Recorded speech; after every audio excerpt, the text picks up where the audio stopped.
Retire on $500,000. Take your first withdrawal from the wrong account, and the IRS quietly adds a tax bill you never saw on any statement. Not because of a market move, not because of a mistake on your return, because of the order. $500,000. Same nest egg, same retirement year, same 60-40 portfolio. Carol took her first withdrawal from the wrong account. Linda did not. Carol's balance is critically impaired by her early 70s. Linda's is still largely intact. They face the same market. Neither sold in a panic. Neither made a bad investment. 3 decisions. 2 made in the first year of retirement. 1 made in the final 2 working years. None of these decisions appeared on any statement. They compounded. Here is the math inside mistake 1 alone. A 4% withdrawal on a $500,000 traditional IRA generates $20,000 before taxes. At a 22% federal marginal rate, for a retiree whose IRA withdrawal pushes those dollars into the 22% bracket, Carol keeps $15,600 in real spending power, an effective rate of just over 3% on the account, not 4%. To actually net $20,000, she has to gross up that withdrawal to over $25,000 a year. She thinks she is drawing at 4%. She is pulling 5 without knowing it. That gap, compounded across 20 years, points the math at a destination that looks nothing like the plan she started with. That is the simplified federal picture, before state taxes and before the Social Security interaction covered in a moment. I am your guide to retirement decisions your statement does not flag. In the next 15 minutes, you will see the 3 specific decisions that separate a retirement that survives from one that quietly runs out of income: the withdrawal order, the rate trap, and the sequence risk window. 3 mistakes, 2 retirees, and the specific moves that protect $500,000 across a 30-year retirement. Stay through mistake 3. That is the one that begins before you retire, and it is the one most plans never address. Quick ask before we start. If this level of retirement math is what you have been looking for, tap like and subscribe right now so the next breakdown finds you before you need it. Mistake 1. The withdrawal order. Most retirees arrive at retirement carrying money in at least 2 or 3 types of accounts, each with a completely different tax treatment. A traditional IRA or traditional 401k is funded with pre-tax dollars that have never seen a tax bill. Every dollar you withdraw is taxed as ordinary income at your marginal rate, whatever bracket your total income falls into that year. A Roth IRA or Roth 401k is funded with after-tax dollars. Qualified withdrawals are entirely free of federal income tax. And a taxable brokerage account holds investments you have already paid income tax on. Long-term positions held more than a year typically face capital gains rates well below ordinary income rates for most retirees in the middle brackets. 3 buckets. 3 completely different tax costs per dollar of actual spending. The most common mistake is treating all 3 as interchangeable, reaching for whichever account is easiest to access, or drawing from multiple sources at once without understanding what each dollar actually costs to spend. Carol reaches for her Roth in year 1. The logic feels right.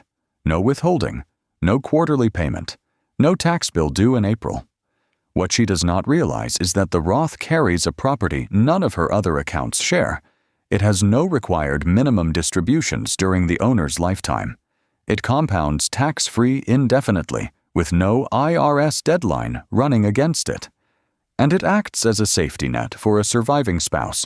When a partner passes and a joint return becomes a single return, the tax brackets narrow sharply. Having a source of tax-free income in that scenario is not a luxury. Carol is spending it in year 1.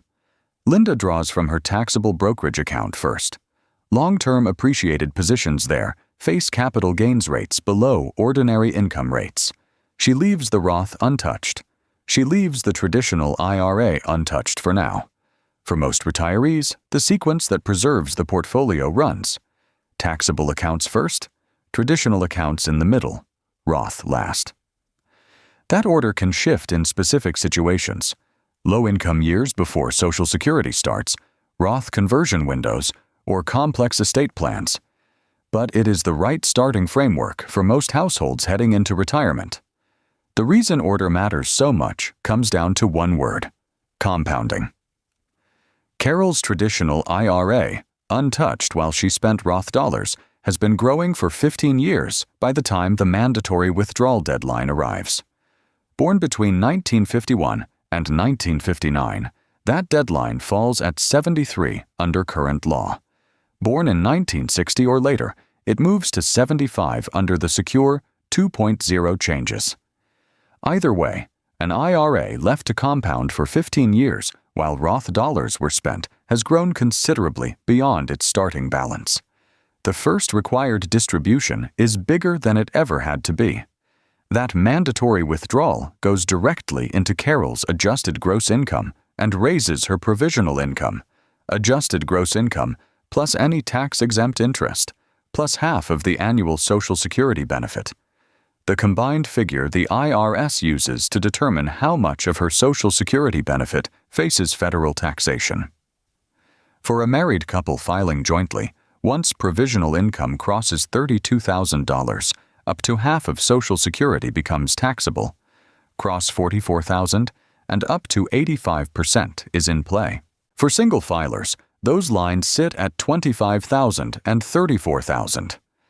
Once Carol's number crosses the upper line, a substantial portion of Social Security is forced into taxable territory right alongside her IRA distributions. Tax researchers call this the tax torpedo. $1 of IRA income does not just generate its own tax bill. It simultaneously pulls a larger share of the Social Security check into taxable territory. Linda's traditional IRA is smaller at her required distribution age because she drew from it during the middle years instead of protecting it while spending from Roth. Her mandatory amounts are lower. The collision between the IRA distribution and Social Security taxation never reaches the same scale. Taxable first, traditional middle, Roth last. That sequence is the structural decision that prevents the tax torpedo from building across 15 years of compounding before it fires. Mistake 2. The fixed withdrawal in a down market. The account order mistake built Carol's tax problem before a single share moved. Mistake 2 enters the picture the moment a down market does. Carol decides early what she needs from the portfolio each year. 6% of $500,000 is $30,000. The stock market has historically returned 7 to 10% annually in nominal terms over long periods. She is still below the historical average. On paper, she can stay ahead. The flaw is the word average. Retirement does not run on average returns. It runs on the specific sequence in which good and bad years arrive. When markets fall early in retirement and a retiree keeps pulling a fixed dollar amount from a declining portfolio, the result is forced selling at the lowest price. Shares sold permanently before they can participate in any recovery. The portfolio enters the rebound with less capital than it started with, and a strong recovery in year 6 cannot repair damage from years 1 through 4, because there is simply less left to compound. William Bengen tested every 30-year retirement window in American history, including the 3 worst starting years on record: 1929, 1937, and 1973. His conclusion: an initial withdrawal rate of 4 to 4.5%, applied to a portfolio holding at least 40% in stocks and adjusted upward for inflation each year, survived every one of those worst-case historical windows. Drop the stock allocation below 40%, and the sustainable rate falls further, toward 2.5 to 3% against those same worst-case starting years. A rate meaningfully above 4.5% carries considerably higher failure rates in that same historical backtesting. On Carol's 6% draw, if markets fall sharply in year 1, her account may drop well below $400,000 before year 2 begins, and she is still pulling the same dollar amount. By year 4 or 5, the damage can be irreparable. Not because the market did not eventually recover, because she sold too many shares at the bottom for any rebound to rebuild them. Linda starts at 4%, $20,000 in year 1. More importantly, she does not treat that as a permanent fixed dollar amount. She maintains a cash buffer outside the main portfolio, roughly 2 years of living expenses covering the gap between her total annual spending and what Social Security contributes, held in a stable account that does not swing with equity markets. When stocks fall, she draws from cash, not equities. Her stock holdings stay invested, untouched, while markets work through the decline. When the market has a rough year, Linda skips the inflation adjustment she would normally add to the annual withdrawal. In a more severe year, she cuts the draw by 10% rather than sell more shares from a falling account. Research on dynamic withdrawal strategies documents that pairing a moderate starting rate with the discipline to cut when portfolios are under stress and restore when they recover produces better outcomes over 30 years than a rigid fixed rate that never adjusts. The flexibility is what makes the math hold where a fixed plan would break. Every month Linda avoids forced selling during a downturn is a month of shares preserved for the recovery that follows. Over a decade, that cash bridge, that starting rate, and that willingness to cut rather than sell, those decisions are what keep her account viable at the exact point Carol's is critically impaired. Mistake 3. Not building the structure before retirement day. Mistakes. 1 and 2 hurt Carol after retirement started. The third one was set in motion 2 years before she left work, and it made both of the first 2 worse. Both Carol and Linda faced the same market in year 1 of retirement. Neither controlled what the calendar handed them, but the deepest part of Carol's problem happened before retirement day. Sequence of returns risk does not begin when you stop working. Retirement income researchers are specific about this. The danger window opens roughly 2 to 3 years before you leave your last job. A major market decline in the final working years hits at the worst possible moment. The account is at or near its peak value. The cash cushion has not been built yet, and you are still positioned entirely for accumulation, even though you are months away from withdrawing. Arriving at retirement day from a damaged base means the recovery math works against you from the first withdrawal. Carol's portfolio right up until her retirement date was positioned for growth. No cash cushion, no shift toward lower volatility assets. A difficult stretch in the year before she retired sent her into the withdrawal phase already behind, and when markets fell further in year 1, she had no bridge. She had to sell equities into a declining market from the first month of retirement. Precisely the sequence that compounds into damage no recovery can fully repair. Linda spent the final 2 years before retirement making 2 specific adjustments. She built a cash position covering roughly 2 years of the gap between her expected annual spending and her Social Security income, the runway she needed to avoid selling equities in a down year. And she moved a portion of her equity allocation toward lower volatility assets, not eliminating stocks, which she still needed to compound through a 30-year horizon, but reducing the size of the drawdown she would absorb if markets fell in the months immediately following her last paycheck. She did not know what year 1 would bring. Nobody does. She built the structure because holding it was manageable, and the cost of not having it, if a bad sequence arrived first, could be permanent. Sequence of returns risk is, by the consistent finding of retirement income researchers, arguably the single biggest luck factor in whether a retirement survives intact. You cannot choose what the market does in your first year of withdrawing. You can choose whether you arrive at retirement day with the structure already in place to absorb whatever the first sequence delivers. That means the cash buffer, built before the last paycheck stops. The starting withdrawal rate at or below 4%.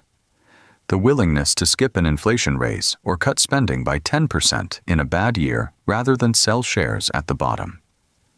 And the pre-retirement allocation shift, moving gradually toward stability in the final 2 to 3 years, not abruptly on the last working day. Carol and Linda had the same money. They faced the same market. They both wanted $500,000 to carry them through a 30-year retirement. The difference was 3 decisions, made quietly in the final working years and the first year of retirement, that compounded forward across a decade into measurably different trajectories. By the time Carol reaches her mid-70s, her account has absorbed tax hits, forced sales at market lows, and a sequence drawdown that no recovery has fully repaired. Linda's is still largely intact and still producing income. Retirees who protect a $500,000 nest egg through their 70s treat every withdrawal as a tax decision before it is a spending decision. They know which account costs the least per dollar of real purchasing power. They build the cash bridge before the day they need it, and they arrive at retirement day with the withdrawal structure already in place, not the week after they hand in their badge. The rule this all distills to: protect the first 5 years from forced selling, and the next 25 become manageable. This is not financial advice. Your brackets, account balances, and benefit amounts will look different from the examples here. Walk through the specifics with a fee-only fiduciary who knows your complete picture. If Carol and Linda's story showed you something your own retirement plan has not yet addressed, hit like before you go. It helps this reach more people working through the same questions. Subscribe to the CFO Next Door so the next breakdown finds you. And in the comments, drop the word buffer. I will go deeper on how to size the 2-year cash reserve and exactly when to build it for anyone who asks. Get the withdrawal order right. Build the buffer before the last paycheck stops, and retirement becomes a math problem you solved before the market got a vote. See you next time.